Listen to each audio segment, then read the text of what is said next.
সম্মানিত হাজিরিন, জুমা পূর্ব আজকের এই সংক্ষিপ্ত অধিবেশনে আমরা অত্যন্ত গুরুত্বপূর্ণ কোরআনুল কারীমের একটি বিষয় থেকে আলোচনা করব। সেটি হচ্ছে মানব জীবনে বান্দার জন্য খুব বেশি প্রয়োজন যে সকল বিষয়, সেই সকল বিষয়ের মধ্যে অন্যতম হচ্ছে তার জন্য নিরাপত্তা, তার জন্য ভীতিহীন জীবন, তার জীবনে বরকত এবং রহমত, এবং তার জীবনে যা যা সে নেক কর্ম করেছে এই কর্মগুলো নষ্ট হবে না, তার নেক কাজের রিওয়ার্ড সে পাবে।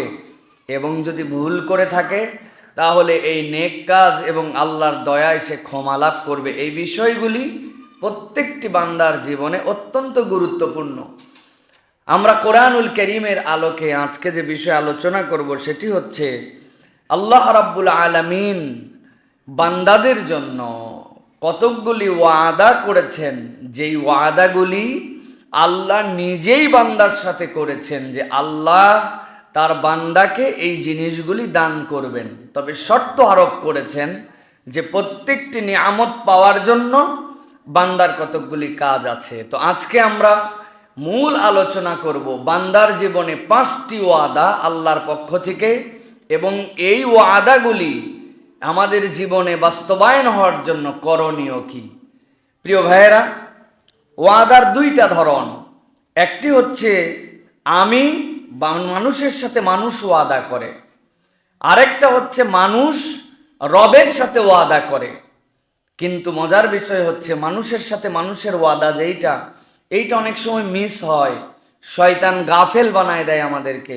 মানুষের সাথে আল্লাহর যে ওয়াদা, কমিটমেন্ট, এটাও মানুষ ভুলে যায়, রক্ষা করে না। কিন্তু ভাবলে অবাক হব আমরা, স্বয়ং রব বান্দার সাথে ওয়াদা করেছেন, ইন্নাকা লা তুখলিফুল মিআদ। আমরা আল্লাহর ব্যাপারে বলি নিশ্চয় আমার রব প্রতিশ্রুতির ব্যতিক্রম করেন না। অতএব এমন ওয়াদা আল্লাহই করেছেন যেটি বান্দাকে আল্লাহ নিশ্চিত দিবেন। অতএব নিশ্চিত এই ওয়াদার পিছনে ছোটা প্রত্যেকটি বান্দার জীবনে অপরিহার্য কর্তব্য। আল্লাহ রাব্বুল আলামিন 5টা ওয়াদা করেছেন বান্দার সাথে, আরো ওয়াদা আছে, কিন্তু কোরআনুল কারীমে বেসিক সকল ওয়াদা, সকল নিয়ামত আল্লাহ এর মধ্যে ঢুকাই দিয়েছেন। 1 নম্বর, আল্লাহ রাব্বুল আলামিন বান্দার জন্য ওয়াদা করেছেন যে বান্দা, আমি তোমাকে আযাব দেওয়ার জন্য, কষ্ট দেওয়ার জন্য, শাস্তি দেওয়ার জন্য, জাহান্নামে নিক্ষেপ করার জন্য, জাহান্নামে নিক্ষেপ করে তোমাকে জ্বালানোর জন্য সৃষ্টি করি নাই। বান্দা, আমার প্রথম প্রতিশ্রুতি, আমি তোমাকে সৃষ্টি করেছি জান্নাত দেওয়ার জন্য। জান্নাতকে তোমার জন্য সৃষ্টি করা হয় নাই, বরং তোমার জন্য জান্নাতকে সৃষ্টি করা হয়েছে।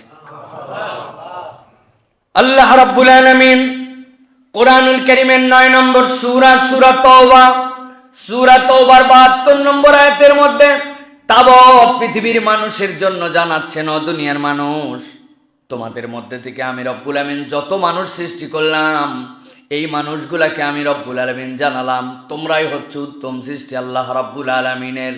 আল্লাহ রাব্বুল আলামিন যত সৃষ্টি করেছেন তার মধ্যে তোমাদেরকে এক্সেপশনাল করেছেন। এই ঘোষণা কেউ দেয় নাই, স্বয়ং রব্বুল আলামিন নিজেই ঘোষণা দিয়েছেন। আল্লাহ রব্বুল আলামিন পৃথিবীতে যা যা সৃষ্টি করেছেন সবগুলা ইযা আরাদা শাইআন আন ইয়াকুলা লাহু কুন ফায়াকুন। আল্লাহ কুন বলেছেন, বলতেও হয় না, আল্লাহ ইচ্ছা করলেই সৃষ্টি হয়ে যায়। কিন্তু আল্লাহ বলছেন যেই আল্লাহ ইচ্ছা করলেই সৃষ্টি হয়, সেই আল্লাহ তোমাদের প্রথম পুরুষ আদমকে খলাকাল্লাহু আদামা বিয়াদিহি, আল্লাহ বড় আদর করে, বড় মায়া করে, বড় দয়া করে আদমকে নিজের হাতে সৃষ্টি করেছেন। তুমি এখন বান্দরের জাত মনে করো, ক্যাঙ্গারুর জাত মনে করো, এটা তোমার মিস্টেক, এটা তোমার শয়তানের গাফলতি। মানুষ কোনো কারো থেকে সৃষ্টি হয় নাই, মানুষ স্বয়ং সৃষ্টি আল্লাহ রাব্বুল আলামিনের আদরের সৃষ্টি। তবে আল্লাহ বলছেন ওই মানুষকে সৃষ্টি আমি করলাম, কিন্তু সব মানুষ আল্লাহর কাছে শ্রেষ্ঠ নয়।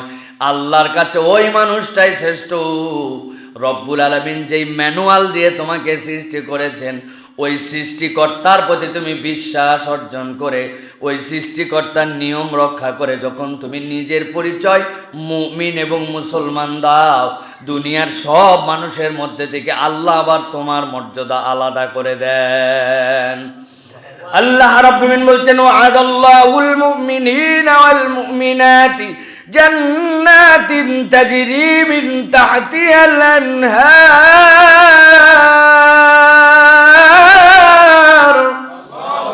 এই দুনিয়ার মানুষ, আমি আল্লাহ স্বয়ং ওয়াদা করছি। আল্লাহ বলছেন ওয়া'আদাল্লাহ, এই ওয়াদার ফাইল আল্লাহ নিজের নাম উল্লেখ করেছেন। ওয়াদার মধ্যে ফাইল আছে, তারপরে আল্লাহ বলছেন আল্লাহ নিজেই তোমার জন্য ওয়াদা করছেন। কি ওয়াদা করছেন? যারা মুমিন আর মুমিনাত যারা হবে, জান্নাতিন তাজরি মিন তাহতিহাল আনহার। আমার এই মুমিন পুরুষ আর মুমিন নারীর জন্য আমি আল্লাহ এমন জান্নাত সৃষ্টি করেছি যার পায়ের নিচ দিয়ে নহরমালা প্রবাহিত। জান্নাতের যত বর্ণনা পাবেন, সব বর্ণনার সাথে আপনি তাজরি মিন তাহতিহাল আনহার পাবেন। আমি বহু জায়গায় ঝর্ণা দেখেছি। নিউ ইয়র্কে এক জায়গায় এক ঝর্ণা দেখতে গেছিলাম। দেখার পরে নিজের হৃদয়ের মধ্যে এমন আনন্দ হয়, এমন নিজের মধ্যে আলাদা ধরনের ফিলিংস আসে। দুনিয়ার যত জিনিস দেখেন, ঝর্ণা দেখার মতো আপনার মনের মধ্যে আনন্দ কোনো কিছু দিতে পারবে না। আমার মনে হয়েছে ওই সময় আল্লাহ জান্নাতের বর্ণনা যেখানেই দিয়েছেন, কেন আল্লাহ ঝর্ণার কথা বলেছেন? দুনিয়ার আল্লাহর সৃষ্টি, দুনিয়ার এই চোখ দিয়ে দেখার পরে যদি এত ভালো লাগে, আল্লাহ বলছেন বান্দা জান্নাতের ঝর্ণাটা কিন্তু এরকম হবে না। ওই ঝর্ণাটার দুইটা গুণাগুণ হবে। তোমার পায়ের নিচ দিয়ে বহমান থাকবে, কিন্তু তুমি এর মধ্যে ডুবে যাবা না, তুমি এর মধ্যে হারিয়ে যাবা না। আর তোমার শাহাদত আঙ্গুলের পাওয়ার আল্লাহ এমন দিবেন, তোমার যে নহরের কথা আল্লাহ বললেন, 1 বছর নাহারান, 2 বছর আনহার, জুমাই তাকসির, 2-এর অধিক কিন্তু কত সংখ্যায় তুমি জানো না। তোমার ওই নখগুলাকে তুমি ইচ্ছা মতো নড়াচড়া করাবা, আর তোমার পায়ের নিচ দিয়ে জান্নাতের নহরগুলা তোমার কথা অনুযায়ী, নখের কথা অনুযায়ী দিক পরিবর্তন করবে। রব্বুল আলামিন বলছেন খালিদিনা ফিহা, দ্বিতীয় তোমার জন্য নিয়ামত, ওই জান্নাতে তুমি একবার ঢুকবা, ঢুকার রাস্তা আছে, আর তোমাকে কখনো বের করা হবে না। মুফাসসিররা ব্যাখ্যা করেছেন তাফসিরে কাবীরের ভিতরে, তাফসিরে তাবারির ভিতরে, তাফসিরে ইবনে আশুরের ভিতরে, যে আল্লাহ কেন জান্নাতের সাথে খালিদিনা ফিহা বলেন। তারা বলছেন এই দুনিয়ার মানুষ, দুনিয়ায় তোমার যে কোনো আনন্দ, তুমি তোমার জীবনকে যদি বিশ্লেষণ করে দেখো, কোনোটাই তোমার জন্য স্থায়ী হয় না। আজকের যুবক 1 বছর 2 বছর পরে তার চেহারা হারায় যায়, কালকে বৃদ্ধ হয়, বৃদ্ধ থেকে আস্তে আস্তে করে শেষের দিকে যায়। নিজেই বলে আজ থেকে 5 বছর আগে যেই পরিমাণ বোঝা আমি তুলতে পারতাম, এখন আমি নিজেই হাঁটা চলার জন্য অনুপযুক্ত হয়ে গেছি। নিজের কোনো আনন্দ স্থায়ী হয় না। কিন্তু আল্লাহ বারবার এটা বলেছেন জান্নাতের সাথে খালিদিনা ফিহা, যেই জান্নাতে একবার তোমাকে প্রেরণ করা হবে, ওইখান থেকে বের করা হবে না। মানে তুমি যে আনন্দটা সেখানে পাবে, যত দিনের ভিতরে থাকবে, জান্নাতের প্রতি তোমার কখনো বিষাদ আসবে না। খালিদিনা ফিহা ওয়া মাসাকিন তাইয়িবাতান ফি জান্নাতি আদন ওয়া রিদওয়ানুম মিনাল্লাহি আকবার, যালিকা হুয়াল ফাওজুল আযীম।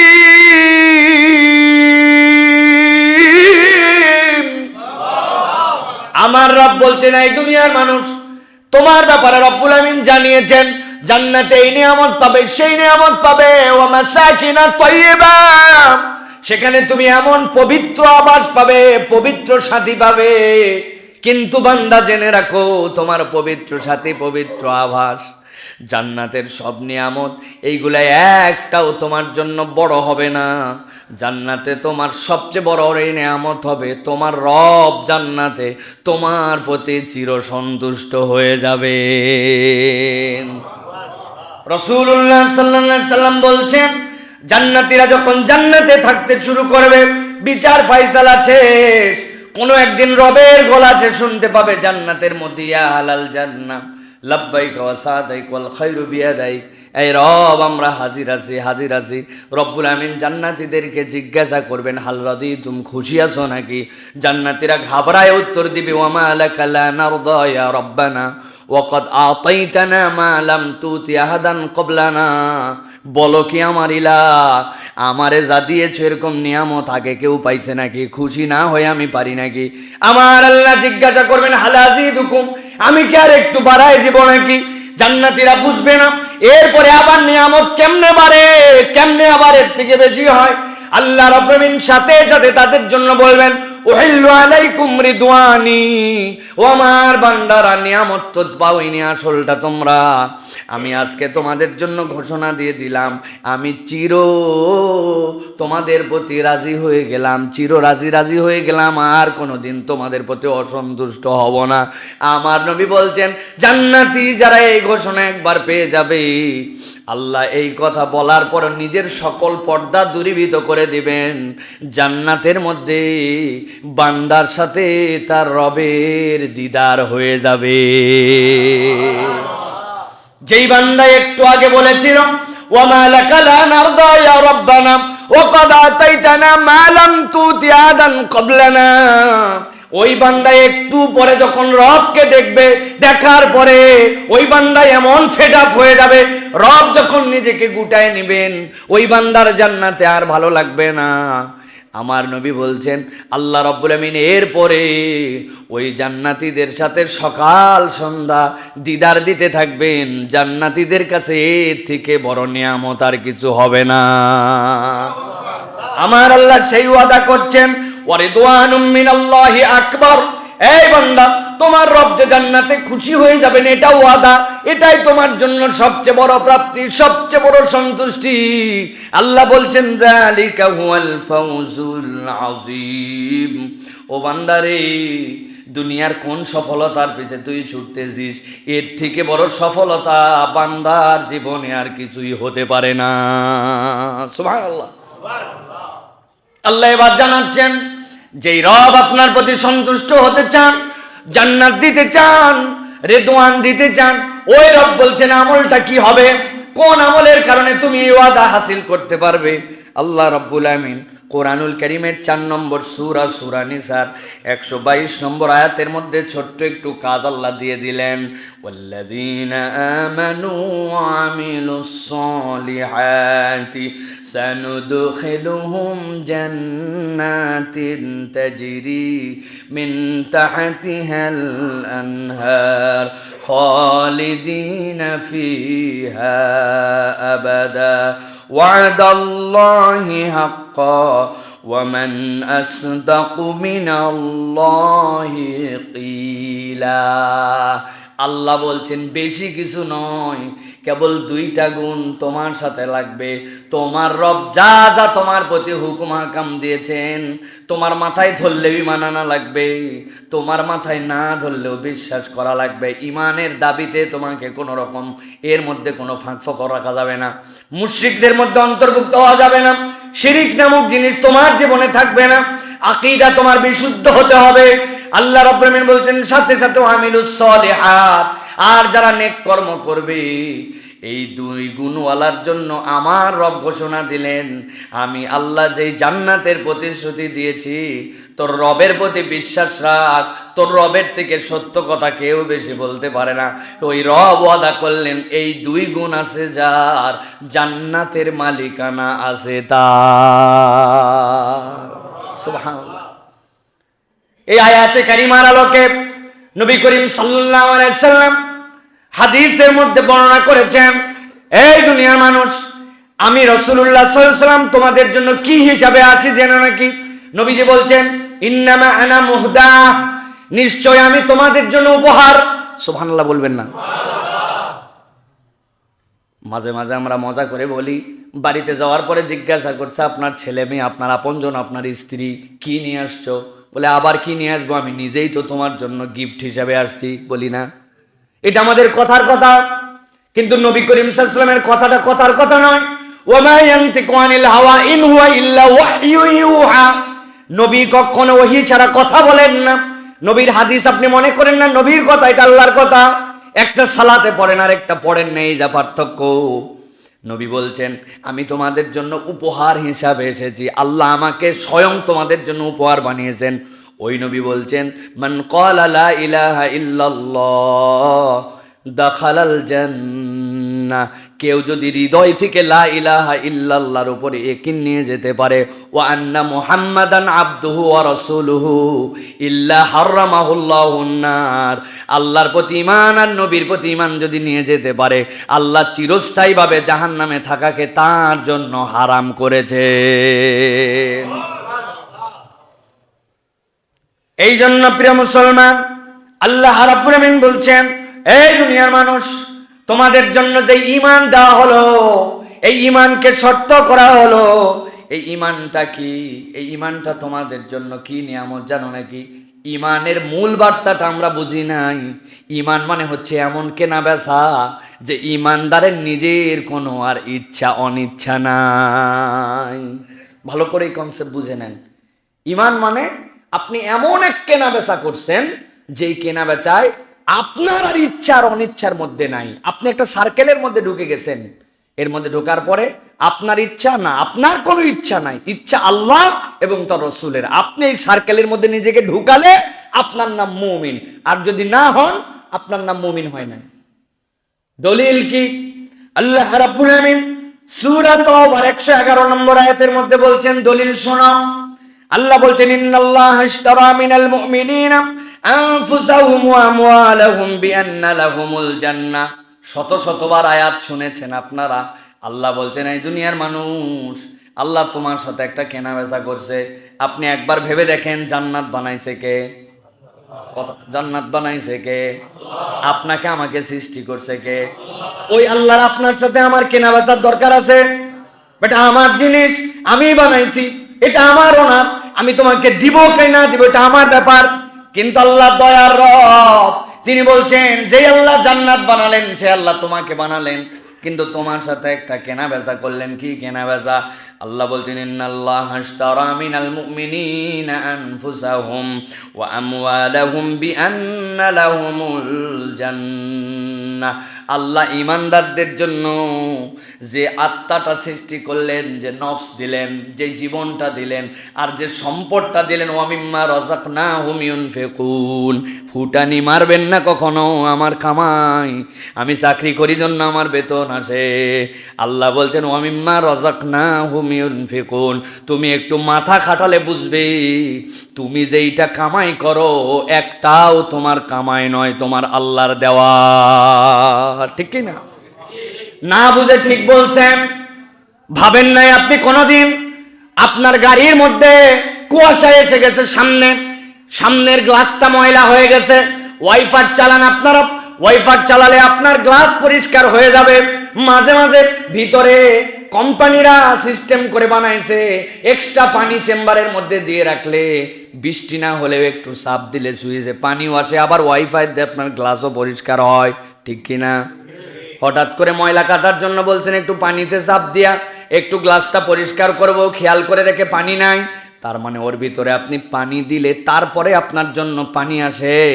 কিন্তু একবার ভেবে দেখলেন না, প্রত্যেক দিন 20,000 বারের উপর চোখের পলক ফেললেন, প্রত্যেকবার আপনার পলকের সাথে রব্বুল আলামিন ছোট্ট করে একটু লিকুইড আপনার এর মধ্যে দেন, যাতে বান্দার চোখটা কখনো এঁটে না যায়, বান্দার কর্নিয়াগুলা যেন পরিষ্কার থাকে, বান্দা যেন চোখ দিয়ে ঠিকঠাক মতো দেখতে পারে।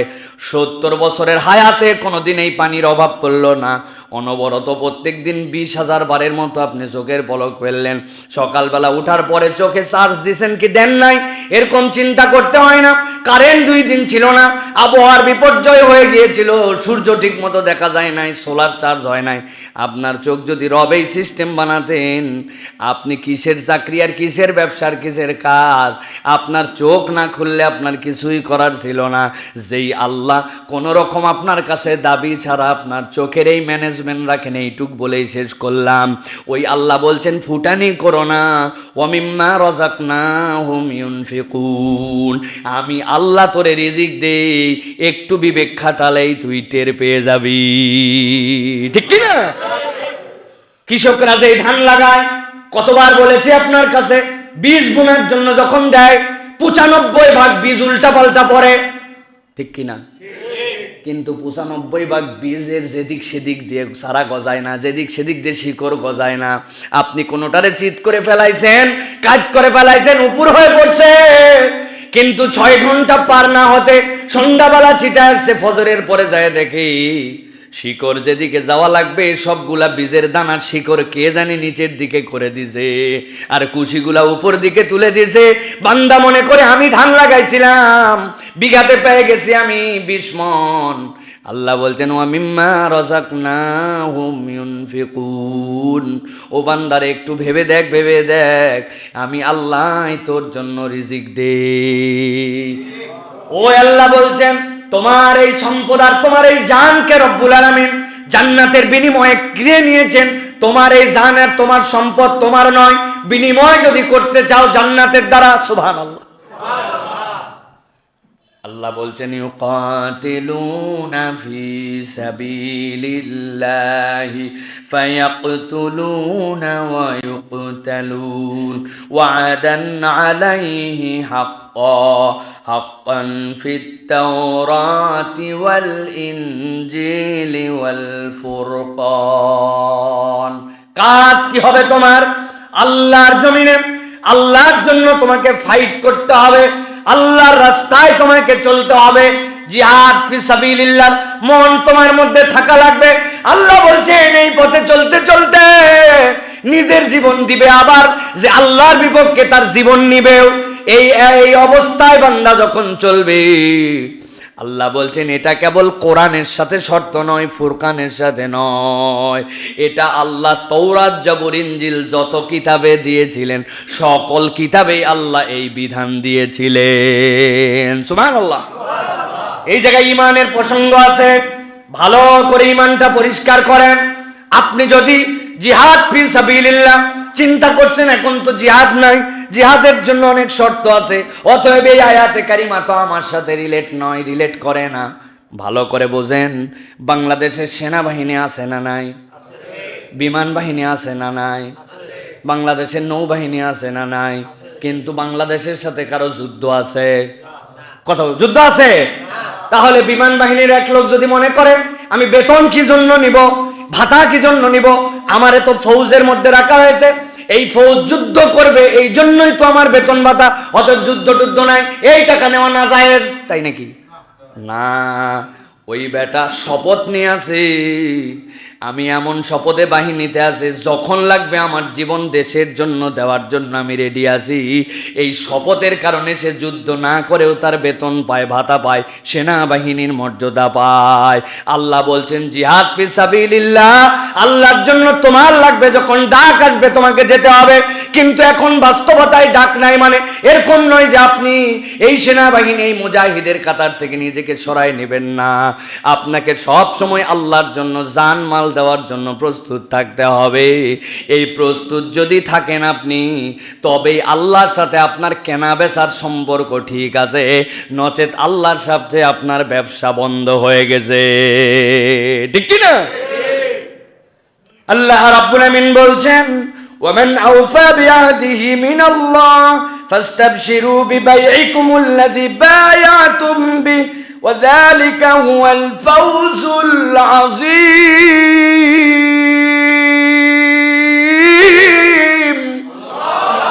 এই দুনিয়ার মানুষ, তুমি আল্লাহর সাথে যে ক্রয় বিক্রয় করেছো এই ওয়াদার উপর অটল থাকো। একবার যদি ওয়াদার উপর অটল থাকতে পারো, আল্লাহ বলছেন তাদের জন্য খুশখবরি, তাদের জন্য খুশখবরি, কেননা সে তার কমিটমেন্ট ঠিক রেখেছে। আর কমিটমেন্ট যদি ঠিক রাখে, আল্লাহর দায়িত্ব হচ্ছে তাকে জান্নাত দিয়ে দেওয়া। প্রিয় ভাইয়েরা, এই জন্য এটা হচ্ছে 1 নম্বর ওয়াদা। আল্লাহ জান্নাত আমাদের জন্য বানাইছেন, মনে করেন না যে আল্লাহ জাহান্নামে দেওয়ার জন্য আমাদেরকে বানাইছেন। জাস্ট আপনার কাজ, আপনার ডিউটি, আপনি সেনাবাহিনীর যে রুলস রেগুলেশন এইগুলা সব মানেন। আপনি বাহিনীর মধ্যে সদস্য হিসেবে যা নিয়ম কানুন এটা রক্ষা করলে আপনি বাহিনীতে আছেন। আপনাকে ইনশিওর করতে হবে আপনি মুমিনের দপ্তরে আছেন না মুনাফিকের দপ্তরে আছেন, আপনি মুমিনের দপ্তরে আছেন না কাফেরের দপ্তরে আছেন। আপনি যদি মুমিন হন আল্লাহর ওয়াদা আপনার জন্য নিশ্চিত, ঠিক কি না? কিন্তু এখন আমরা উপরে মুমিন ভিতরে মুনাফিক, উপরে মুমিন ভিতরে মুনাফিক। এই মুনাফিকের চরিত্র এই গাজার যুদ্ধ আসার পরে পৃথিবীব্যাপী পরিষ্কার হয়ে গেছে কারা ইসলামের সাথে, কারা মুসলমানদের সাথে, কারা ইহুদিদের সাথে, ঠিক কি না? হুজুররা যখন বলে তাদের পণ্য বয়কট করেন, এখানকার লোকজন বলে দুরুমিয়া এক কোপ বাদ দিয়ে আপনি কি করবেন, রাখেন তো আপনি, সবই তো তাদের। মিয়া আপনার আয়ত্তের মধ্যে যতটুকু আছে আপনি ততটুকু করেন, ওইটুকুই আপনার ইমানের দাবি। আর এইটুকুকে যদি আপনি ইনকার করেন আপনি ইমান থেকে বের হয়ে গেছেন, ঠিক কি না? আপনি টের পান নাই আপনি ইমান থেকে বের হয়ে গেছেন। ছোট্ট কথা ইমান চলে যেতে পারে প্রিয় ভাইরা। এই জন্য বুঝে শুধু হুঁশ জ্ঞান করে কথা বলতে হবে। আল্লাহ আমাদেরকে বোঝার তৌফিক দান করেন, বলেন আল্লাহুম্মা আমিন। 2 নম্বরে আল্লাহ রাব্বুল আলামিন বান্দাদের সাথে যে ওয়াদা করেছেন, আল্লাহ রাব্বুল আলামিন বান্দাকে পথ দেখাবেন, এটা আল্লাহর ওয়াদা। হেদায়েতের মালিক কে? আল্লাহ। পথ দেখানোর ক্ষমতা রাখেন কে? ভালো করে পয়েন্টগুলো মনে রাখেন। আমার জীবনে কি কি দরকার, আলোচনার শুরুতে বলেছি একটা মানুষের জীবনে কি কি দরকার। আল্লাহ বলছেন জান্নাত তোমাকে এক্সট্রিম জায়গা, যেটা আলটিমেট ডেস্টিনেশন, সেইটার তোমাকে জানাই দিলাম। এরপর আল্লাহ বলছেন তোমার জন্য হেদায়েত আর অনুগ্রহের পথ দেখানো, এইটাও রব্বুল আলামিনের দায়িত্ব। আল্লাহ বলছেন ইন্নাল্লাযীনা আমানু ওয়া আমিলুস সালিহাতি ইয়াহদিহিম রাব্বুহুম বিঈমানিহিম তাজরি মিন তাহতিহিমুল আনহারু ফি জান্নাতিন নাঈম। কোরআনের 10 নম্বর সূরা, সূরা ইউনূসের 9 নম্বর আয়াত। আল্লাহ রাব্বুল আলামিন বলছেন এই দুনিয়ার মানুষ, তুমি যদি একটা শপথের উপর অবিচল থাকতে পারো, আল্লাহ বলছেন আমি আল্লাহ তোমার জন্য ওয়াদা করলাম, তুমি যদি ঈমানের দাবি পূরণ করতে পারো আর নেক আমল করতে পারো, আল্লাহ বলছেন ইয়াহদিহিম রাব্বুহুম বিঈমানিহিম, আল্লাহ তাদের ঈমানের কারণে ওই বান্দাকে হেদায়েত দিবেন। ওই বান্দা কখনো চূড়ান্ত পথভ্রষ্ট হবে না। ওই বান্দা নেক আমল আর ঈমানের দাবিতে যেই রাস্তায় উঠেছে, আল্লাহর দায়িত্ব ওই রাস্তাকে জান্নাতে নিয়ে শেষ করে দেওয়া। সুবহানাল্লাহ। এই জন্য কোরআনে হুদা শব্দের ব্যবহার, হুদা মানে হচ্ছে আলো, হুদা মানে পথ প্রদর্শন আমরা বুঝি, কিন্তু আমি বলি হুদার মূল উদ্দেশ্য পথ কোনটা, যেই পথ আলোকিত, যেই পথ আপনি চলতে পারেন ওটাই আলোকিত। আমার গাড়ি 3-4 দিন আগে লাইট লাগালাম, এত লাইট ওরা লাগাই দিছে, তারপরেও 10,000 টাকা দিয়ে লাইট লাগানো লাগতেছে। কারণ কি? গাড়িও ভালো আছে, রাস্তাও ভালো আছে, ড্রাইভারও ঠিক আছে, কিন্তু পথ দেখা যায় না কুয়াশার জন্য। তার মানে ওই গাড়িটার জন্য হেদায়েত, ওই গাড়িটার জন্য আলো হচ্ছে, তার জন্য সঠিক রাস্তা দেখানোর শর্ত। আল্লাহ বলছেন ও বান্দা তুমি যে ঈমান আনলে আর তুমি যে আল্লাহর প্রতি নেক আমল করছো, তোমারে জান্নাতে নামাবো, এই জান্নাতে নামানোর জন্য তোমাকে যে কিতাব দেওয়া হলো, এই কিতাবের নাম হচ্ছে কোরআন। আমি অনেক সময় বলি রাস্তার মধ্যে দেখবেন দিনের বেলা কতকগুলা পোস্ট আছে, রাস্তা বাঁকা হয়ে গেছে, এদিক থেকে এরকম করে চিহ্ন দেওয়া আছে, পরপর 10টা চিহ্ন দেওয়া আছে। দিনের বেলা কিছুই বুঝতে পারেন না আপনি, রাত্রেবেলা যখন আপনি বের হন তখন দেখতে পান লাইটের ফোকাস যেই না পড়েছে সাথে সাথে ওইগুলা জলজল করে উঠে। ড্রাইভারকে বুঝাইছে বেটা তুই যতই গতিওয়ালা হোস, রাস্তা যতই ভালো হোক, রাস্তা কিন্তু ডানের থেকে বামের দিকে মোড় নিয়ে গেছে, তুমি সোজা মনে করে সোজা গেলে বিপদে পড়বা। ওই চিহ্ন দেখে দেখে রাস্তা বামে মোড়, বামের দিকে যাও। কিছু দূর যাওয়ার পরে স্পিড ব্রেকারের চিহ্ন দেওয়া আছে, স্পিড ব্রেকার এত উঁচু করে দেওয়া আছে, ওই স্পিড ব্রেকারে না থামলে তোমার জন্য বিপদ, তুমি পথ থেকে দূরে চলে যেতে পারো।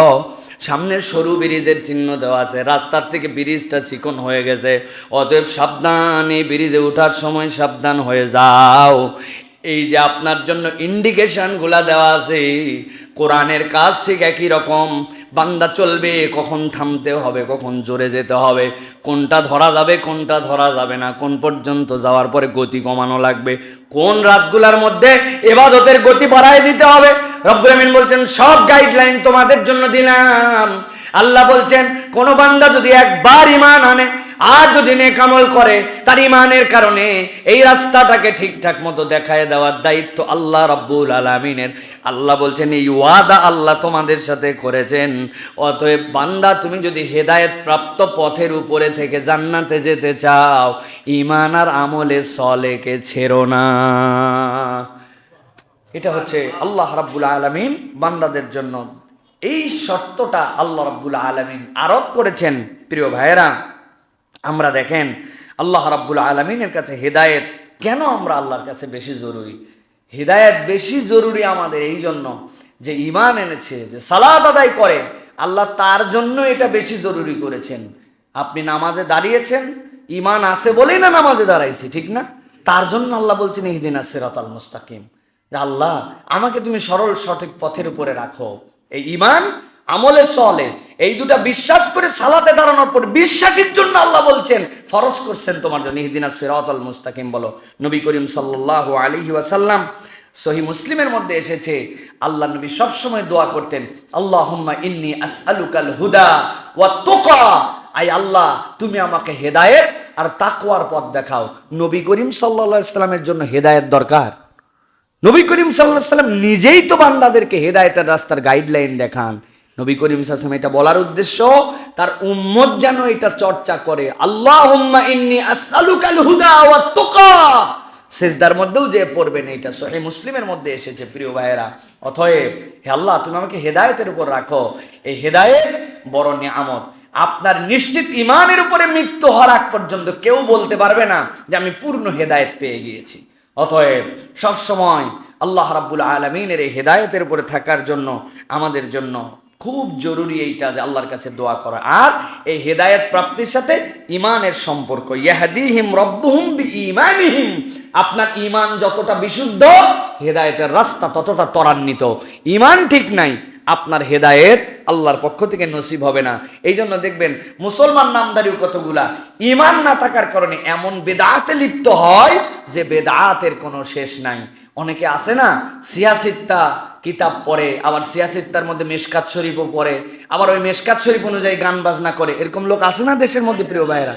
তা আল্লাহ রাব্বুল আলামিন এই জন্য বলছেন ঈমান না বুঝলে হেদায়েত তোমার নসিবে থাকবে না। আল্লাহ রাব্বুল আলামিন আরো গাফেল বানায় দিবেন। প্রিয় ভাই, আল্লাহ আমাদেরকে বোঝার তৌফিক দান করেন। তাহলে 1 নম্বর জান্নাত, 2 নম্বর হেদায়েত, আল্লাহ রাব্বুল আলামিন হেদায়েত দিবেন, এই ওয়াদা আল্লাহ করেছেন। 3 নম্বরে আল্লাহ রাব্বুল আলামিন একটা আলো দান করবেন। আল্লাহ রাব্বুল আলামিন বলছেন ইয়া আইয়ুহাল্লাযীনা আমানুত্তাকুল্লাহা ওয়া আমিনু বিরাসূলিহি ইউতিকুম কিফলাইনি মির রাহমাতিহি ওয়া ইয়াজআল লাকুম নূরান তামশুনা বিহি ওয়া ইয়াগফির লাকুম আল্লাহু গফুরুর রহিম। কোরআনের 57 নম্বর সূরা, সূরা হাদীদ। সূরা হাদীদের 28 নম্বর আয়াতের মধ্যে আল্লাহ রাব্বুল আমিন বলছেন, এই দুনিয়ার মানুষ, এই দুনিয়ার বুকে যারা আল্লাহর প্রতি ঈমান আনার পরে তাকওয়া অবলম্বন করবে আর রাসূলের নীতি অনুযায়ী নিজের জীবন চলাবে, আল্লাহ বলছেন ইউতিকুম কিফলাইনি মির রাহমাতিহি, রব্বুল আলামিন ওই বান্দাকে তার রহমতের কোলে তুলে নিবে। ঈমান এনেছে, তাকওয়ার পথ অবলম্বন করেছে, আর নবী করিম সাল্লাল্লাহু আলাইহি ওয়াসাল্লামের দেখানো পদ্ধতি অনুসরণ করেছে, মানে সুন্নতের মুহাব্বত তার হৃদয়ের মধ্যে আছে। আল্লাহ বলছেন তাকে রব্বুল আমিন তার নিজের কেফালতের মধ্যে নিবেন, জিম্মাদারির মধ্যে নিবেন। ওয়ায়াজআল লাকুম নূরা, আর আল্লাহ তার জন্য একটা আলো দান করবেন, তামশুনা বিহি, ওই আলো দিয়ে বান্দা তার পথ চলবে। আর যার সাথে আলো থাকবে, আল্লাহ বলছেন আল্লাহ ওই বান্দাকে মাফ করে দিবেন। সুবহানাল্লাহ। যার সাথে আলো আছে আল্লাহ তাকে মাফ করে দিবেন। আল্লাহ সূরা হাদীদের মধ্যে 12 নম্বর আয়াতেও বলেছেন ইয়াউমা তারাল মুমিনিনা ওয়াল মুমিনাত ইয়াসআ নূরুহুম বাইনা আইদিহিম ওয়া বিআইমানিহিম। আল্লাহ বলছেন কিয়ামতের দিনে নবী আপনি দেখবেন, আপনার উম্মতের খেলা আপনি দেখবেন। দুনিয়ায় কত কষ্ট করছে, দিন মানার জন্য কত তারে গালিগালাজ করছে, হালাল রিজিকের জন্য কত কষ্ট তার গেছে, মন যাচাইছে তা করতে পারে নাই, চোখ যেদিকে দৃষ্টি দিতে বলছে সে দেয় নাই, কান দিয়ে যা তার শোনে নাই, তার লাইফ স্টাইলটা ছিল আপনার সুন্নাত অনুযায়ী। কষ্ট দেখছেন না আপনি নবী, এখন আপনি দেখবেন আনন্দটা। ইয়াউমা তারাল মুমিনিনা ওয়াল মুমিনাতি ইয়াসআ নূরুহুম বাইনা আইদিহিম ওয়া বিআইমানিহিম, এমন জায়গায় বসানো হবে যেখান থেকে আপনি দেখবেন আপনার উম্মতের ইমানদারদের সামনে থেকে আর ডান থেকে এমন আলো, ওই আলোর দৌড়াদৌড়ি দেখে আপনি অস্থির হয়ে যাবেন। সুবহানাল্লাহ। এই অস্থির মানে ওয়ালা সাউফা ইউতিকা রাব্বুকা ফাতারদা, আল্লাহ নবীকে খুশি করে দিবেন। সুবহানাল্লাহ। নবীর মনে কোনো ব্যথা রাখবেন না আল্লাহ রাব্বুল আলামিন। আল্লাহ রাব্বুল আলামিন বলছেন এই যার সাথে এটা থাকবে, ফেরেশতারা তাকে এসে বলবে বুশরাকুমুল ইয়াউম জান্নাতুন তাজরি মিন তাহতিহাল আনহার খালিদিনা ফিহা যালিকা হুয়াল ফাওজুল আযীম। এই দাঁড়াও, কোথায় যাচ্ছ দৌড়ায়? আলো পাইছো আর দৌড় দিছো? বলবেন যে হুজুর এইভাবে বললেন, কোরআনে আল্লাহ বলছেন ওয়ায়ানকালিবু ইলা আহলিহি মাসরুরা। সুরাতুন মানে কি? হাঁটা নয়, দৌড়ানো। বলবে দেখো আমার ডান হাতে আমলনামা আসছে, পরিবারের কাছে লাফাতে লাফাতে যাবে। গরুর বাছুর যেরকম কেবল হওয়ার পরে 2-3 দিন পর যেরকম লাফায়, বান্দা আমলনামা নিয়ে লাফাতে লাফাতে যাবে। আল্লাহ বলবেন ওদেরকে থামতে বলো, আরো তো ঘোষণা বাকি আছে। বুশরাকুমুল ইয়াউম জান্নাত তাজরি মিন তাহতিহাল আনহার খালিদিনা ফিহা যালিকা ওয়াল ফাওজুল আযীম। বলে দাও যে আলো পাইছো, আলো নিয়ে এখন জান্নাতের দিকে যেতে হবে। জান্নাতের সামনে যাওয়ার পরে ডাক দিবে যে এই জান্নাতের ফেরেশতা জান্নাত খোলো। তার করে জান্নাত খুললো আর ভিতরে ঢুকে গেল। ফেরেশতা বলছে আহলান সাহলান, আমার জান্নাতে আসো। বান্দা বলবে দাঁড়াও, তোমার জান্নাতে যাবো মানে কি কি আছে আগে বলো তোমার জান্নাতের ভিতরে। যেমন তেমন জান্নাতে তো আমি যাবো না। সুবহানাল্লাহ। নবীজি এই জন্য বলছেন এই বান্দা কারা? যারা আল্লাহর কাছে দোয়া করে আসছিল, আয় রব্বুল আলামিন আমাকে তুমি জান্নাতুল ফেরদাউস দাও। হাদিসের কথা। ও বলবে না, এই জান্নাত আমার না, আমার এর থেকে উন্নত জান্নাত আছে। খুঁজতে খুঁজতে যখন জান্নাতুল ফেরদাউসের গার্ড যখন তাকে বলবে এই জিনিস আছে, বলবে ইয়েস এইটা আমার, ঠিক আছে এবার যাও ভিতরে। সুবহানাল্লাহ। আল্লাহ বলছেন এটা আল্লাহর ওয়াদা, এটা কোনো মিছামিছি কথা না। ওয়াদান ওয়াদাল্লাহি হাক্কা ওয়া মান আসদাকু মিনাল্লাহি কিলা। আল্লাহর চেয়ে সত্য কথা কে বলতে পারে? আল্লাহ বলছেন সত্য মিথ্যার মানদণ্ডই তো রব্বুল আলামিন। আল্লাহ রব্বুল আলামিন বলছেন ওই বান্দাদের জন্য এই আলো দান করবেন যার সাথে আলো আছে তার মুক্তি আছে, আর যার সাথে আলো নাই তার আর কোনো মুক্তির পথ ও পাথেও নাই। এই জন্য সালাফরা বলছেন মানুষের অন্তর 4 ধরনের হয়। কয় ধরনের? একটা অন্তর উজ্জ্বল প্রদীপের মতো, এই অন্তরটা নিজেই দীপ্তি ছড়ায়। এই অন্তরের আশপাশে গেলে মানুষের ভালো লাগে। দেখবেন কত মানুষের সাথে থাকলে মানুষের ভাল লাগে, কত মানুষের সাথ থেকে মানুষ দূরে সরে যেতে চায় না। ওনার কাছে থাকলেই ভাল লাগে। ভাই কেন ভাল লাগে তা জানি না, কিন্তু ভাল লাগে। আছে না ভাই? এরকম আছে প্রিয় ভাইয়েরা। ওটা কার? যদি আপনি নেককার হন, নেককারের সাথে থাকতে ভাল লাগে। এটার আবার অপব্যাখ্যা করেন না, অমুকের সাথে থাকতে আমারও ভাল লাগে। দেখবেন এটা গাঁজাখোর, ও গাঁজায় দম দেওয়ার জন্য ওর পিছে ঘুরতেছে। আছে না? তো খারাপের সাথে খারাপের ভাল লাগে, ভালোর সাথে ভালোর ভাল লাগে। সব হিসাব কিতাব মিলাই নিয়েন প্রিয় ভাইয়েরা। 2 নম্বরে এমন অন্তর যেটা মোহরাবৃত, বন্ধ অন্তর, মোহরাবৃত। খতামাল্লাহু আলা কুলুবিহিম, মোহর পড়ে গেছে অন্তর। 1000 কথা শোনানোর পরেও কোনো চেঞ্জ হয় না, 1000 বলার পরেও পরিবর্তন হয় না। মিথ্যার বেশারীতিতে সে এমনভাবে ভাসমান, অন্তরটা তার মোহর হয়ে গেছে। 3 নম্বর উপুর হয়ে পড়ে থাকা একটা অন্তর। একটু যদি ঘষে মেজে চিৎ করে দেওয়া হয় ঠিক হয়ে যাবে। দেখবেন তেলাপোকা চিত হয়ে যায় মাঝে মাঝে, 5-8টা উপর দিকে নড়াচড়া করতে থাকে। কোনো এক জায়গায় একটু টাচ লেগে একবার চিত হতে পারলে আবার দৌড় লাগায়। আছে না ভাই? দেখছেন আপনারা প্রিয় ভাইয়েরা? আল্লাহ বলছেন এটা হচ্ছে উপুর হয়ে থাকা অন্তর। এই অন্তরটার ভিতরে আলো আছে, হেদায়েত পাবে, কিন্তু উপুর হয়ে গেছে। আল্লাহর দিক থেকে দূরে সরে যাওয়ার কারণে ওই অন্তরটার কাজ দরকার, ওই অন্তরটার ভিতরে আলো আনা দরকার। ও পূর্ণ মোহরাবৃত নয়, কিন্তু উপুর হয়ে গেছে। আরেকটা অন্তর আবরণে আচ্ছাদিত, চিত হয়ে আছে কিন্তু বোঝা যাচ্ছে না, তার অন্তরের যে ফোকাস আসে না, গুনাহ দ্বারা ওই অন্তরটা আবৃত হয়ে গেছে। এই সব কিছু যদি দূর করতে চাই 3টা গুণাগুণ লাগবে। ঈমান মজবুত লাগবে, সাথে সাথে তাকওয়া লাগবে, সাথে সাথে রাসূলুল্লাহ সাল্লাল্লাহু আলাইহি ওয়াসাল্লামের সুন্নতের পাবন্দি লাগবে। এই তিনের সমন্বয়ে অন্তর আলোকিত হয়। সুবহানাল্লাহ।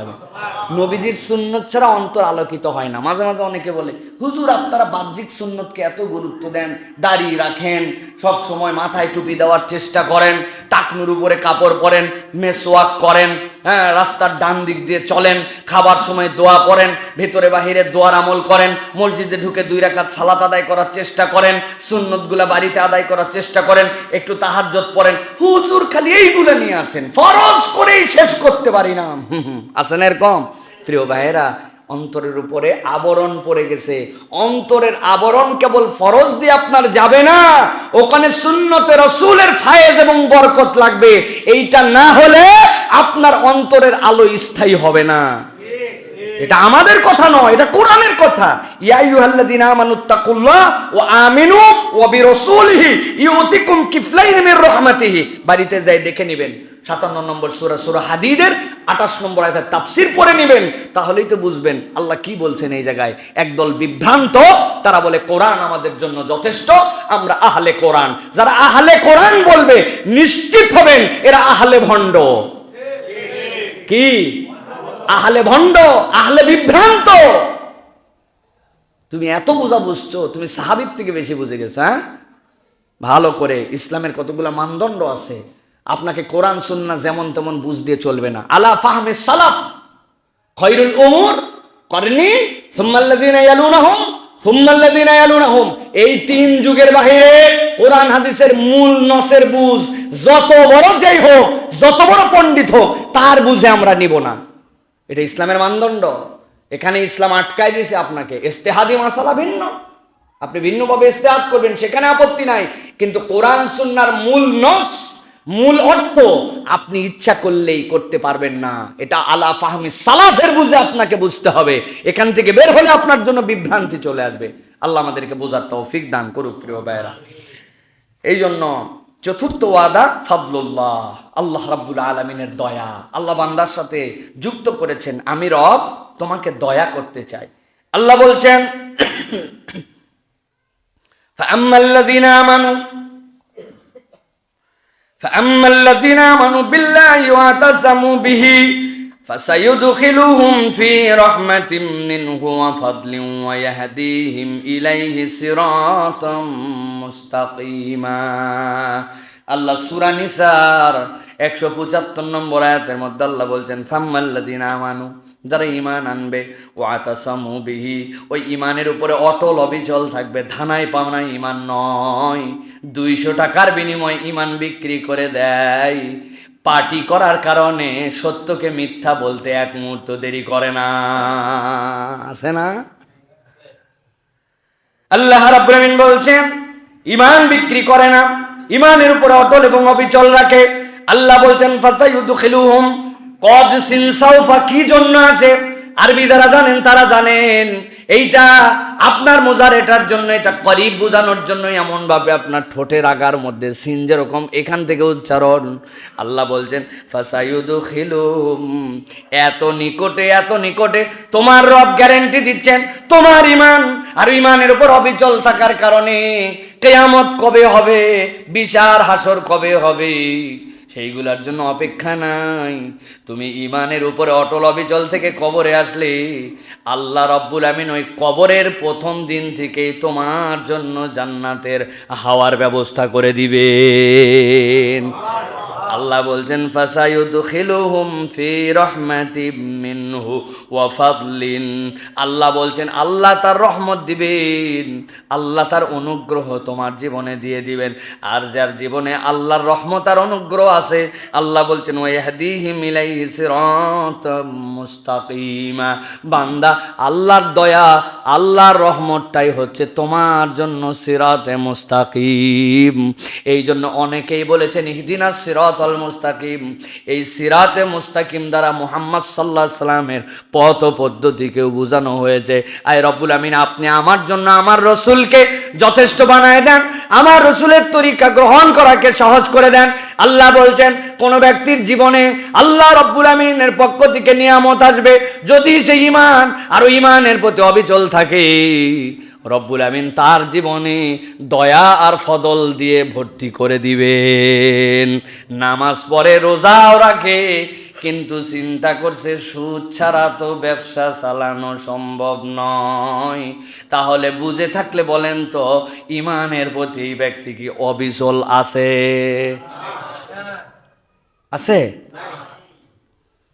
মিথ্যা ছাড়া তার কারবার চলে না। ঈমানদার পরিবারের মধ্যে পরিবারকে নিয়ে হজেও যায়, হজে যখন যায় তখন আবার বোরখা পরতে আপত্তি করে না। নবীর রওজার সামনে কালো বোরখা লাগায়, মুখে হিজাব পরে করে, কিন্তু দেশে আসার পরে আবার পর্দা থাকে না। উনি কি ঈমান এবং ইসলামের উপর অবিচল আছে? এটা কি ঈমান ইসলাম না ভণ্ডামি? ভালো করে বোঝেন, আমাদের প্রত্যেকের জীবনে এরকম ভণ্ডামি ঢুকে গেছে। পরিবারে ইসলাম নাই, মসজিদে ইসলাম আছে, মসজিদে ইসলাম আছে, সংসদে ইসলাম নাই। আর যদি একবার বলেন আল্লাহর আইনে বিচার হোক, তাইলে তো হুজুর দলবাজ হয়ে যাবে, ঠিক না? জুমা কমপ্লেক্সের একটা খতিবি ছিল, দল টল করতো না, সুন্দর সুন্দর কথা বলতো, এইটাও দলবাজ হয়ে গেল দেখি না ভাই। আমার কথা নয়, আল্লাহ রাব্বুল আমিনের কথা। আল্লাহ রাব্বুল আমিন বলছেন, এই দুনিয়ার মানুষ, আমি আল্লাহ শর্ত আরোপ করলাম, ওয়াদা করলাম। তোমার কিসের অভাব? রিজিকের অভাব। তোমার দুনিয়ার বুকে নিরাপত্তার অভাব। তোমার দুনিয়ার বুকে কিসের অভাব? সব অভাব আমি দূর করে দিব। আল্লাহ বলছেন শর্তটা কি হবে? আল্লাহ বলছেন শর্ত আর কিছুই নয়, ঈমান এবং ইসলামের উপরে অবিচল থাকতে হবে। আল্লাহ যা বলেছেন এখানেই আমার কথা শেষ, এর উপর আর কোনো কথা নাই, মন্তব্য নাই। একবার যদি কেউ ঈমানের উপরে ইস্তেকামত নিয়ে আসতে পারে, আল্লাহ বলছেন দয়া যে কোন জায়গার থেকে আসবে বান্দা তুই টের পাবি না। সুবহানাল্লাহ।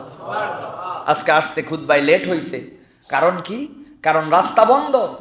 লোক গেছে 30 জন, কিন্তু তার প্রটোকলে গেছে 5000 লোক, ডানে বামে সামনে পিছনে এত পরিমাণ মানুষ।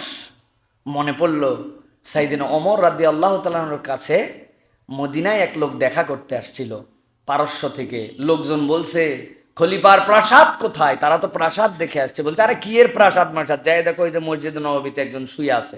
চিন্তা করছে মুসলমানদের যে ঢাক ঢোল চলাফেরার স্টাইল দেখতেছি, যা বলছে এরা তো উল্টাপাল্টা বলার কথা না। যাই তো, যাওয়ার পরেও দেখে একজন শুয়ে আছে, কিন্তু যেই শুয়ে থাক, এই লোক কি এরকম করে শুয়ে থাকতে পারে নাকি? একজন জিজ্ঞাসা করছে ওমরে ফারুক, তোমাদের যে খলিফাতুল মুসলিমিন কই? আমি বেটা পারস্য থেকে আসছি, তার সাথে ওই দেখো শুয়ে আছে। যে দেখে খালি গায়ে মসজিদে নববীর মধ্যে বগলের থেকে হাতটা বের করে মাথার নিচে দিয়ে চমৎকার করে ডান কাঁধে মসজিদে নববীর ভিতরে ওই বালির উপরে শুয়ে আছে। ওই লোক বলছে এটাই খলিফাতুল মুসলিমিন? বলছে হ্যাঁ। বলছে সত্যি সত্যি আজকে এখানে আসার পরে আমার দুইটা কথা মনে হয়েছে। একটা, ইনি যদি তোমাদের খলিফা হন তাহলে তিনি তার রাষ্ট্রের মধ্যে দুইটা জিনিসকে আনতে পেরেছেন। এক নম্বর, তিনি এই রাষ্ট্রের মধ্যে ন্যায় বিচার এনেছেন, আর 2 নম্বর, এখানে সাম্য এবং মৌলিক অধিকার তিনি প্রতিষ্ঠিত করে দিয়েছেন। কেননা কোনো দেশে যদি ন্যায় বিচার, সাম্য আর মৌলিক অধিকার থাকে, তাহলে ওই রকম রাষ্ট্রপ্রধানের জন্যই প্রটোকল ছাড়া এরকম করে ঘুমানো সম্ভব, ঠিক কিনা? আর আমাদের সাধারণ এক লোকের জন্য লক্ষ লোকের অশান্তি, কোনোদিন এনারা টের পায় নাই, কোনোদিন টের পায় নাই কি কষ্ট সাধারণ মানুষের হয়। 1 ঘন্টার এই কারণে পুরা ঢাকা ট্রাফিক সিস্টেম শেষ হয়ে যায়, আছে না ভাই?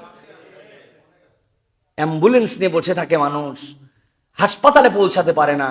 আমি জুমার খুতবা দিতে আসবো, জুমার খুতবা দিতে আসা যায় না অন টাইমে। অথচ আল্লাহ বলছেন ইযা নুদিয়া লিস-সালাতি মিন ইয়াউমিল জুমআ, আমি 1-1.5 ঘন্টা আগে বের হই। প্রিয় ভাইয়েরা, কিসের প্রটোকল, কিসের এই সকল ভয়, কিসের এটা দেখানো? এটা এখন আর প্রটোকল নাই, এটা এখন হয়ে গেছে লোক দেখানো, আই ওয়াশ, যে সামওয়ান গোয়িং, এছাড়া আর কিছুই নয়। প্রিয় ভাইয়েরা, আল্লাহ আমাদেরকে বোঝার তৌফিক দান। আমি কারো প্রতি আক্রোশ বিদ্বেষ দিয়ে বলছি না, পুরা পৃথিবী তো এরকম রে ভাই। আপনি মনে করছেন যে সৌদি আরবের বাদশারা মনে হয় প্রোটোকল নিয়ে চলে না, উনি যে কোন দিক দিয়ে চলে আপনি টেরই পাবেন না। আরও নিরাপত্তা, এই নিরাপত্তা কিছুই নিরাপত্তা নয়। আমাদের নিরাপত্তা ব্যবস্থা দেখলেও মাঝে মাঝে হাসি পায়। এই রাস্তা বন্ধ, এই পাশ দিয়ে পুলিশ দাঁড়ায়, এই পাশে আমার গাড়ি দাঁড়ায় আছে, মধ্যে বাউন্ডারি ওয়াল, হাজার হাজার গাড়ি এই পারে, ওই পারে পুলিশ, পুরো রাস্তা বন্ধ। তো এই যে বাউন্ডারি ওয়ালের এই পারে আমাদের গাড়িগুলো আছে, এই রাস্তায় তো কোনো পুলিশ নেই, এবারে সব লোকজন কাল্লা বের করে দিয়েছে। কি নিরাপত্তা! একবার বিমানে ওঠার পরে আমি বলছিলাম আমার ছোট্ট একটু একটা নেল কাটার ভুল করে রাখতে হয় না হ্যান্ডব্যাগে, আমরা জানি, কিন্তু থেকে গেছে, ভুল হয়ে যায় এরকম। ওইটা পরে আমি বলার সাথে সাথে বের করে ফেলে দিছি, যে যারা বের করে এত কঠিন পরীক্ষা করে বের করে ফেলে দিছে। আমি তখন সম্ভবত আটলান্টা এয়ারলাইন্সে গেছি, উপরে ওঠার পরে দেখি আমাকে সুন্দর করে জিজ্ঞাসা করছে, what do you want on your meal, তুমি তোমার খাদ্যের মধ্যে কী চাও? তো আমি বলছি যে যদি বিফ থাকে বিফ দিয়ে যা আছে আমাকে দাও, আমি বিফ ভক্ত মানুষ, বিফ দিয়ে দাও। দিছে, দেওয়ার পরে আমার একটা সুন্দর পলিথিন ধরাই দিছে। দেখি ওর মধ্যে একটা নাইফ আছে, ওর মধ্যে একটা ফ্রক আছে, ওর মধ্যে একটা স্পুন আছে, তিনটা স্টিলের, এবং এমন স্টিল আমরা বাড়িতেও এত ভারী না। তোরে ডাক দিয়ে বললাম আমার পাশেও দিছো এইটা? বলে হ্যাঁ। বলে আমি নিরাপত্তার অভাব বোধ করতেছি, ওর কাছে তো এত বড় চাকু, তোমরা এতটুকু একটা বাইর করে ফেলছো, আর এখানে চাকু, এখানে খোসানি। আমি খুব আতঙ্ক ফিল করতেছি। ওরা তো ঘাবড়াই গেছে, যে বলছে যে আমরা ইনফর্ম করতেছি আমাদের অফিসে, এরপরে আমরা তোমাদের জন্য তুমি ডোন্ট ওয়ারি এভরিওয়ান হিয়ার, প্রত্যেকের কাছে এইটা আছে। আমি চিন্তা করলাম তুমি ওই জায়গায় সুই পার হতে দাও না, আর এই জায়গায় তুমি তাল গাছ ধরাই দিছো হাতের মধ্যে। সুতরাং যত নিরাপত্তা এগুলো বড় বড় দেখবেন, এর ফাঁক ফোকর আছে প্রিয় ভাইরা। মানুষের সাথে যদি মিশে যেতে পারেন, প্রকৃত মানুষের হৃদয়ের মধ্যে ঢুকে যেতে পারেন, আল্লাহ আপনার জন্য নিরাপত্তার ব্যবস্থা করবেন। খলিফাতুল মুসলিমিনদেরকেও হত্যা করা হয়েছে, কিন্তু খলিফাতুল মুসলিমিনরা এর জন্য ঘরের মধ্যে ঢুকে থাকেন নাই। আল্লাহ আমাদেরকে বোঝার তৌফিক দান করেন প্রিয় ভাইয়েরা। এই জন্য প্রিয় ভাইয়েরা, আল্লাহর এই যে ফদল, এই এক আয়াতে 3 ওয়াদা, রহমত, ফদল, হেদায়েত, এই 3টে আমাদের জীবনে লাগবে, লাগবে না প্রিয় ভাইয়েরা? আমরা বড় বিভ্রান্ত হয়ে গেছি, আমরা রহমত খুঁজতে যেয়ে বিরাট কৌশলী হয়ে গেছি। অনেকদিন আগে এক গল্প শুনছিলাম, এক জেলে প্রতিদিন 2টার বেশি মাছ ধরে না, বড় বড় মাছ পায়, একটা মাছ বিক্রি করে দেয়, আরেকটা মাছ তার যে আনুষঙ্গিক খরচ, এই খরচ চালায় করে সে চলে যায়, এর বেশি মাছ ধরে না। একজন এসে বলছে, বেটা তুই এই যে মাছ ধরিস, আর একটু বেশি ধরলেই তো তোর বিরাট উপকার। বলে কি উপকার? বলে বেশি ধরলে এক সময় তুই একটা বোটের মালিক হয়ে যাবি, এখন ভাড়া বোটে যাস, তারপরে বোট মালিক হলে এরপরে মাছ ধরবি, মাছ ধরলে ওই মাছ বেশি বেশি বিক্রি, তারপরে বাজারের মধ্যে একটা দোকান দিবি, দিলে 10টা জাল হবে, 10টা জাল 10 জনকে ভাড়া দিবি, টাকা হবে, টাকা হলে এরপর তোর পরিবার পরিজন নিয়ে তুই সুখে শান্তিতে থাকবি। বলছে ওরে বেকুবের বেকুব, এত কষ্ট করে পরিবার পরিজনের সুখে থাকার গল্প শোনাও, আমি তো প্রত্যেকদিন 1 মাস ধরি আর 1 মাস বেচি, এই 2 দিয়ে তো আমি যেই সুখ পাচ্ছি, ওইটাকে এত ঘুরায় আনার দরকার কি? আমি এমনি সুখে আছি। প্রিয় ভাইয়েরা, এখন আমরা যে সুখ খুঁজতেছি, ফদল খুঁজতেছি, খেয়াল করে দেখেন, আল্লাহর এই সকল নিয়ামত থেকে সরে যাওয়ার কারণে আমরা ওই আলটিমেটলি ওই খাওয়া পড়া, ওই বাড়ি, ওইটার জন্য কারো পেরেশানির শেষ নাই, আর কারো অল্পতে সন্তুষ্ট হয়ে আল্লাহর দয়া অনুগ্রহে সে অনেক বেশি আরামে আছে। ঠিক না ভাই? 1000 কোটি টাকার মালিক, ওয়ালের মধ্যে লেখা আছে এই সম্পত্তিটি অমুক ব্যাংকের কাছে দায়বদ্ধ, ও মালের কিচ্ছুই না, সব ব্যাংকের। ও খালি ঘুমের ওষুধ খায়, তাও ঘুম ধরে না। আর একজন 800 টাকা করে প্রত্যেক দিন কাউরান বাজারে বড় ট্রাকের থেকে সবজি নামায়, ছোট ট্রাকে তোলে, সবজির ট্রাক আসতে দেরি করছে, জ্যামে পড়ে, ও চিন্তা করছে বসে থাকে কি লাভ, টুকরির মধ্যে কোমরের গামছা খুলে কাত হয়ে দিছে ঘুম, পাশ দিয়ে যায় 25 টনের ট্রাক, আর ইনি এদিকে চলায় মেশিন গান। আছে না? তোমার 1000 কোটি টাকার ঘুম আসে না ওষুধ ছাড়া, আর এই বেটা 25 টনের ট্রাকের মধ্যে দুনিয়া কাঁপে যায়, ওর ঘুম চলে না, ঘুম যায় না। আছে না? ফদল, আল্লাহর দয়া, এটা তালাশ করতে হবে। সুখ টাকা দিয়ে কেনা যায় না ভাই, যত বড় বড় ডায়লগ মারেন। প্রিয় ভাইয়েরা, জুনায়েদ বাগদাদি বিখ্যাত আল্লাহর ওলি, উনি একদিন একজনকে পড়তে শুনলেন, সে পড়তেছে ইন্না ওয়াজাদনাহু সাবিরান নি'মাল আবদ ইন্নাহু আওয়াব।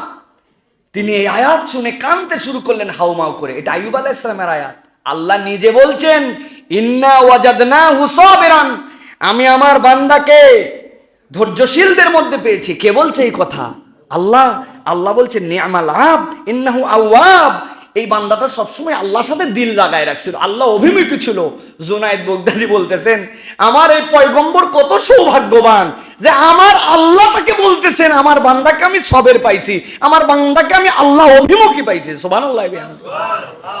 এরপরে তিনি বলতেছেন যে আল্লাহ, আমি এই আয়াত পড়ে বড় বেশি আবেগ আপ্লুত হয়েছি, কিন্তু তোমার কাছে এটাও বলতে চাই, সবর তিনি কারি হয়েছেন, কিন্তু সবর তো তার অর্জনের পুরা বিষয় নয়, সবর দেনেওয়ালাও তো তুমি আল্লাহ, তুমি সবর দিছে বলে না তিনি সবর পাইছে।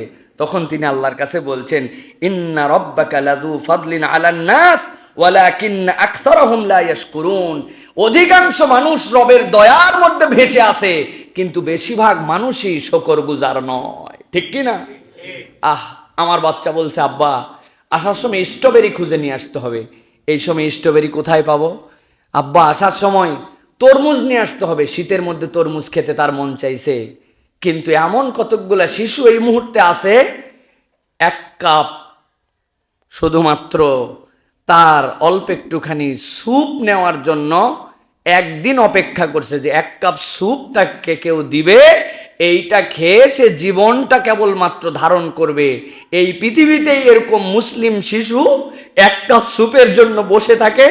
আর আল্লাহ আপনার আমার জন্য জুম্মার আগেই, আজকে জুমার পরে কি খাবো সবগুলো আমার পরিবারে রেডি হয়ে গেছে। আল্লাহ রাব্বুল আমিনের বান্দা কৃতজ্ঞ নয় যে আল্লাহ আপনার আমার জন্য কি নিয়ামতে ভাষায় রাখছে। আর এই পৃথিবীতেই কি কঠিন বাস্তবতায় আমার কতকগুলা ভাই সেই জায়গাতে তাদের জীবন যাপন করছে, বান্দা কল্পনা করে না। আল্লাহ এই জন্য বলছেন আকসারুহুম লা ইয়াশকুরুন, অধিকাংশই তোমরা কৃতজ্ঞ নয়। আপনি একটু ভেবে দেখেন রব্বুল আলামিনের দয়ার সাগরে কিভাবে আমরা ভেসে আসি, কেমনে আমরা আল্লাহ রাব্বুল আলামিনের দয়াগুলার আছি। গাজার শিশুগুলার দিকে তাকান, 30,000 লোককে তারা মেরে ফেলছে, 30,000 লোককে নির্বিচারে মেরে ফেলছে। তাদের নাকি 150 জন লোক ধরা আছে। 150 জন লোক ধরার কারণে যদি 30,000 লোকের জীবনের বিনিময় দিতে হয়, লাস্ট 69 বছরে তোমরা 1.5 লক্ষের উপরে মানুষ মারছো। কিয়ামত পর্যন্ত তোমাদের কোনো বংশধারার বেঁচে থাকার অধিকারী দুনিয়ায় নাই। ঠিক কি না? রব্বুল সুযোগ থাকতো, সেখানে যাওয়ার মতো পারমিশন থাকতো, যাওয়ার কোনো রাস্তা থাকতো, আমি নয় আমার মতো এরকম কোটি তরুণ বাইতুল মুকাদ্দাসের জন্য জীবন দিতে রেডি আছে। ঠিক কি না? আর তুমি এই কথা বলার দ্বারা তুমি যে টাটকা মুনাফিক এটা প্রমাণ হয়ে গেছে। ঠিক কি না? এক সাহাবী একজন লোকের যুদ্ধের ময়দানে তাকে হত্যা করে ফেলছিলেন। তার নবীজির কাছে খবর আসছে, কেন মারলে? বলে, ইয়া রাসূলুল্লাহ, বিপদে পড়ছে যখন, এখন আর পারে না, আমাকেই মারতে চেয়েছিল, এখন পারে না জন্য নিচে আমার পায়ের নিচে, তখন বলতেছে লা ইলাহা ইল্লাল্লাহ মুহাম্মাদুর রাসূলুল্লাহ। এই লোকের মিথ্যা, এটা বিপদে পড়ছে। আল্লাহর নবী বললেন, তুমি অন্যায় করেছো। ওই লোকের মনের খবর তোমাকে কে দিয়েছে? সে যে বিপদে পড়ে বলছে না, মন থেকে বলছে। অন্তরের মালিক আল্লাহ। সুতরাং আমার অন্তরে কি আছে এটা নিয়ে যদি আপনি ক্রিটিসাইজ করেন, আপনার দপ্তরের নামটা মুসলমান থেকে মুনাফিকিতে যাবে। ঠিক কি না? আল্লাহর কৃতজ্ঞ হন, তাদের জন্য ভালোবাসা জাগরুক করেন, তাদের জন্য হৃদয়টাকে উন্মুক্ত করে দেন, তাদের জন্য দোয়া করেন, আর হৃদয়ের মধ্যে এই তামান্না রাখেন, আর বারবার বলেন, আল্লাহ তুমি আমাকে কত ভালো রাখছো। এই ভালো রাখার আমি রব্বুল আমিন কিভাবে তোমার কৃতজ্ঞ বান্দা হব? কৃতজ্ঞ হব, যা যা হুকুম ছিল সব মেনে চলতেছি আল্লাহ, যা যা নিষেধ ছিল সব ত্যাগ করেছি। যুবক, তুমি দাঁড়িয়ে রাখতে পারো না? তুমি নামাজ পছন্দ করো না? ফজরে তোমার ঘুম ভাঙে না? তুমি তোমার পিতামাতার কথা শোনো না? তুমি মিথ্যাটা ছেড়ে দাও না? বিড়ি এখনো তোমার ঠোঁট থেকে গেল না? আল্লাহ তোমার উপর কোনো পরীক্ষাই নাই, আল্লাহ তোমাকে এত আদরের পরিবেশে রেখেছে, আর তুমি তারপরেও রবের দিকে ফেরত আসো না। কবে তুমি ফেরত আসবে ভাই? এই জন্য বলবো, অনুগ্রহ আল্লাহ যেটা করেছেন ওইটার দায়িত্ব আমরা রবের দিকে বিনয়ী হই, হারাম ত্যাগ করি, হালালের দিকে আসি। এটাই হচ্ছে আল্লাহর কৃতজ্ঞতার বহিঃপ্রকাশ হবে। আল্লাহ আমাদেরকে বোঝার তৌফিক দান করেন।